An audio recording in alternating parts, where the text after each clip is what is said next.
Quel est l'impact réel de la plaisance sur l'environnement marin? Une question dans l'air du temps à laquelle a souhaité répondre la Confédération européenne des industries nautiques en rédigeant un rapport sur ce thème. Pour ce faire, elle a missionné une équipe d'experts, parmi lesquels Jean Morvan, chimiste, et Rachel Moreau, rédactrice de l'étude, que l'on retrouve à Saint-Malo.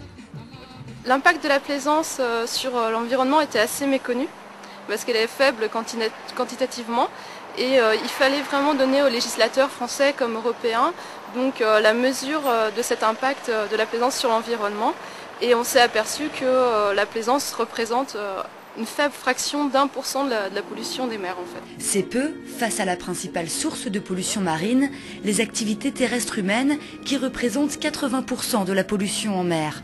Mais face à la fragilité de cet environnement, la plaisance a quand même un rôle à jouer et des efforts à faire. Même ce peu de pollution qui est engendré, des activités qui s'exercent sur un milieu privilégié, naturel, on a vraiment envie d'être exemplaire au niveau des pratiques des plaisanciers.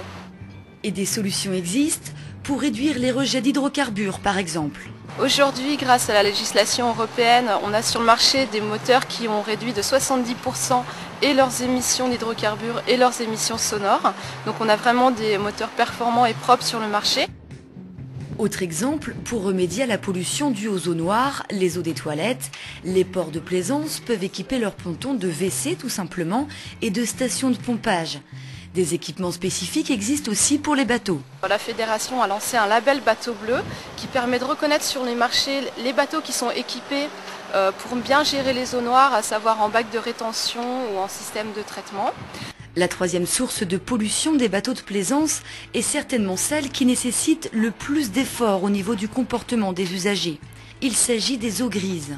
Les eaux grises sont donc les eaux qui proviennent des divers lavages effectués à bord, c'est-à-dire vaisselle, linge, éventuellement lavage du pont du bateau, et également l'hygiène corporelle, donc qui nécessite bien entendu de l'eau. Tous ces lavages pour éliminer les salissures donc nécessitent des produits qui sont des produits utilisant des détergents, et ces détergents vont se retrouver avec les salissures dans l'eau, et il est bien évident qu'ils vont avoir des impacts sur l'environnement.